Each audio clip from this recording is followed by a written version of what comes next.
continuation ng ating part 1. Yun, prepare na rin tayo. Tubig. Oo, kailangan natin ng tubig. Kasi akit na po tayo sa bundok. Ha? Yung tubig natin. Tingnan mo nga dyan, ma. Baka dyan sa gilid. Di muna ako magbubuhat ng ng similya.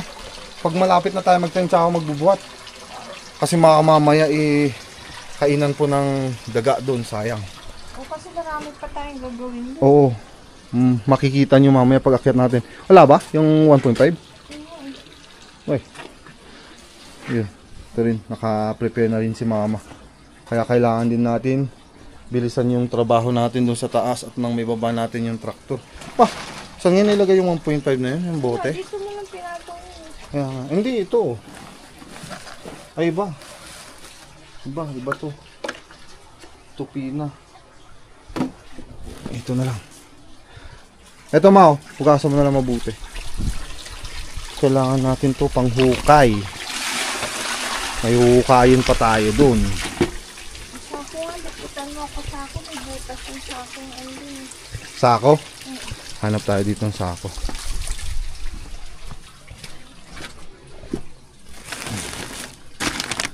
Kahit hindi na yung malinis, ano? Ay, may nakalagay palang ano dito.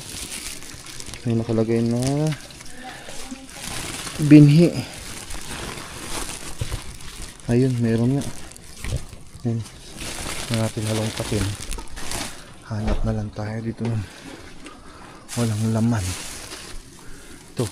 May ano pa naman paplako dun. Yung pinag-anuhan ko ng abono. Ibilad na lang mamaya. Pero ito na lang yung paglagyan ng may uwi. Ito. Yun lang kailangan natin, di ba? Dapat magbaon tayong dalawang sana. Dalawang 1.5 na tubig para hindi tayo mabitin. Akyat baba na naman mamaya. Kaya maghanap muna ako mga kagatin ng isang plastic bottle. Ay, two. Dito pala. Ay, lagyan mo naman.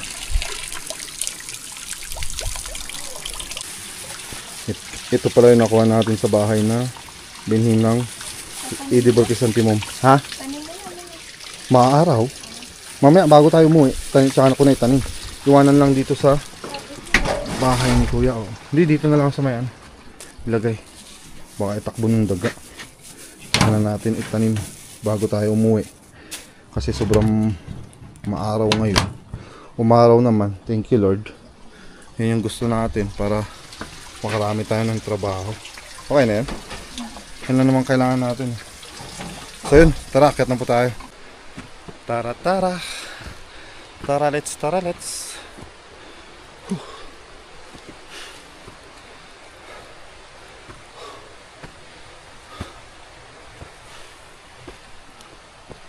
Ayun. Dahan-dahan lang. Kaya pa? Ay.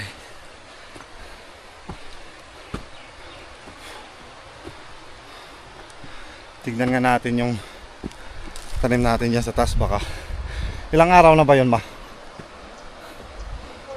May 4 days na. Yung pananim po natin patatas. Bali ginawa kasi namin.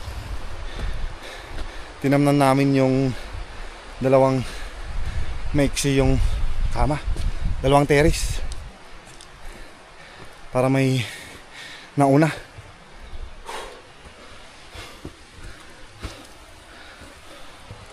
Ayun. Ganda, Pichay Baguio na naman dyan, no? Banda.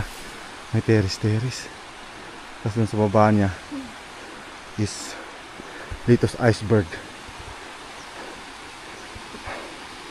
Ayun, ang ganda talaga ng patatas nila dun. Yung dinaanan natin kanina.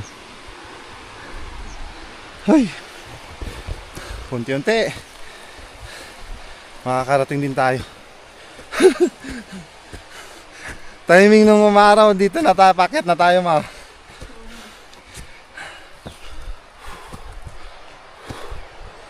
Yan, lilim naman dito eh. Pwede tayo magpahinga. Ay.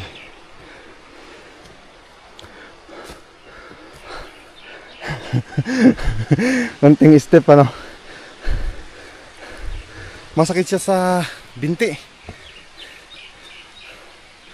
Ayun, update natin sa binhi nating patatas na PO3, yung hinarvest natin dyan sa taas. Ayan na, tumubo na rin. Ito pa nga iba, mahaba na. Tatanim pa ba natin yan?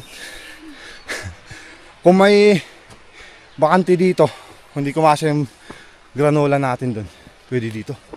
Dito, yan. Dito sa baba. Kasi yung tinanim natin yan doon sa pinaka taas. Diretso tayo ah.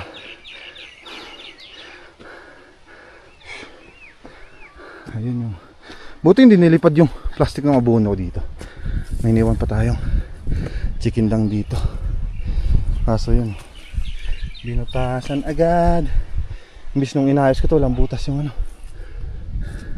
mga sako. Ayos, yun na nga. Tama nga, sabi mo bakit? Wali ito, yung tinamnan natin. Ano, medyo maiksi yung plat, pero mahaba. Mahaba yung terrace hanggang dun sa dulo.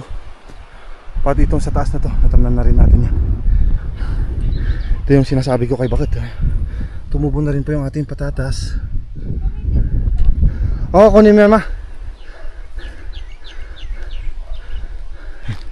Yung di pa natin natatamnan dyan is yung pinakamalawak yung sa taas, yung may tanim na PO3 na hanggang ngayon di pa na-harvest. Ngayon lang ha-harvestin.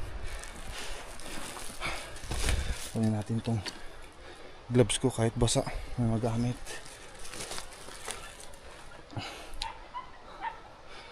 Mamaya ko na kunin yung bang kailangan.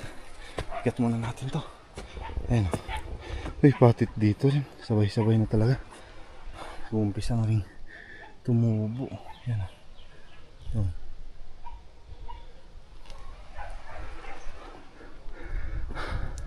At least kamo na-sprayan natin to ng pangdamo bago natin pabayaan. Kaya ganito. Ayan na.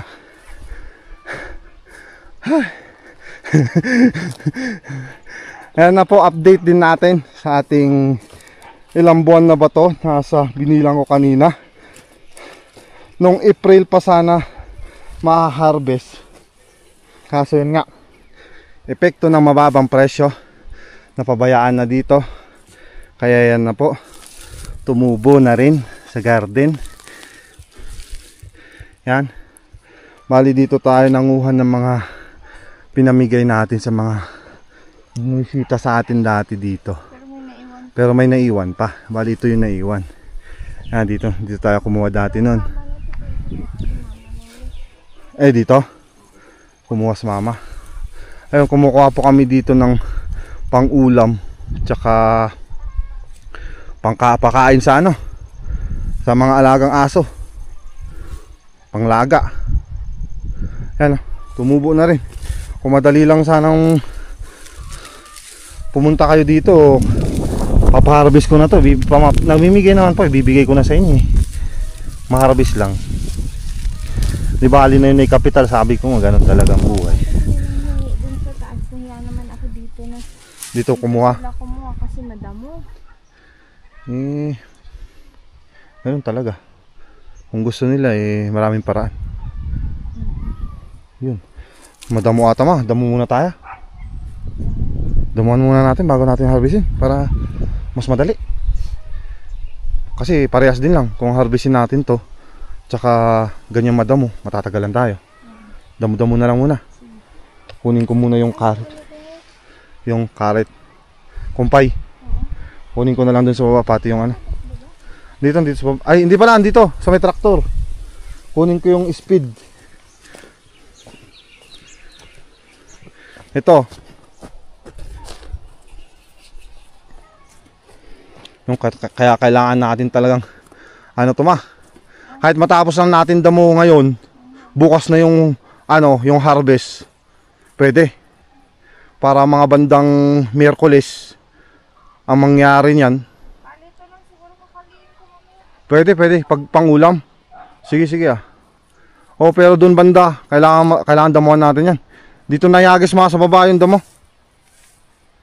Kuha tayo magamit yan. Para mga bandang Miyerkules, yun nasasabihin ko yung gagawin ko. Gagawin na pala namin ni Mrs. Magtatanim na lang tayo dyan. Kailangan mga garden, kailangan natin kumain tanim ng tanim. Baka sakaling tayo makabawi. Kasi yun, puros nung patatas natin puros mababa naman presyo. Kaya hindi natin na-harvest. Kaya baka sakali ngayon medyo gumagalaw konti yung presyo. Kaya yun, kailangan natin magtanim pa rin. Malay mo, baka tama yung sabi ng inchik na kung saan ka bumaba, baka doon ka rin naangat. Kaya tara, trabaho. Ito na yung mga kakailanganin ko doon sa taas. Kasi si Mrs. ano lang naman gagamitin niya. Yun yung karit yung gagamitin niya. Yung kumpay. Bakit? Okay ba? May tubo ng iba. May tubo na. Yun o. Tapos may tubo na.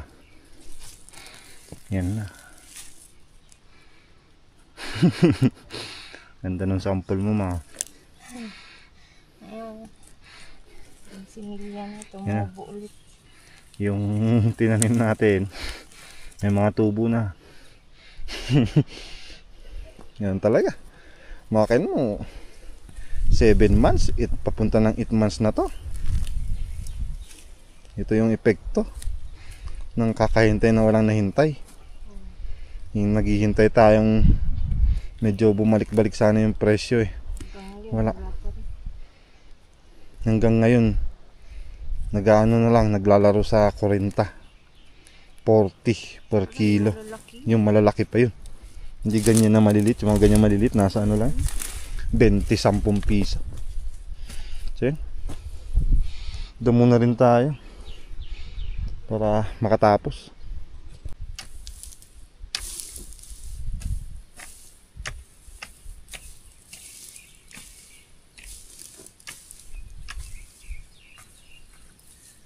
Yung dalawang plat lang na to hindi nakuha pa, no? Dito nakuha na.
Kunin na lang ata itong mga patatas na doon tapos.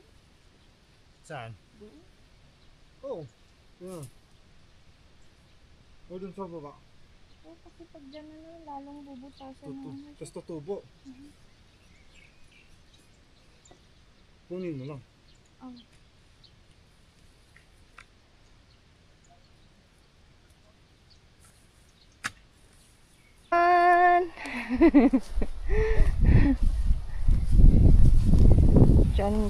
Charan. Tapos ang pagdadamo. Yung mga tumubo patatas lang yan. Malalaki ng iba, tingnan mo yan ha. Na isasama sa Laki din pala bunga nitong klase ng binhi na to. Maganda, tama yung sabi nila. Bago. Kaso nga lang, sa presyo, dun hindi umakma. Kung umakma sana, di maganda, no? Harvest na sin sana to, di malinis-linis na sana. Ngayon natamnan na sabay-sabay. Pero ganun talaga. Importante, mahalaga, Tuloy lang ang buhay, tuloy lang ang trabaho. Kasi ito lang naman ang kinakabuhay natin dito sa bundok, ang pagka-garden. Kaya tanim lang ng tanim mga garden. So ayun, mali bukas ulit mga garden. Abangan nyo yung next upload natin. Maraming salamat ulit sa pagsama sa amin ni Mrs. Mag-ingat po kayo palagi. God bless. Bye bye ulit.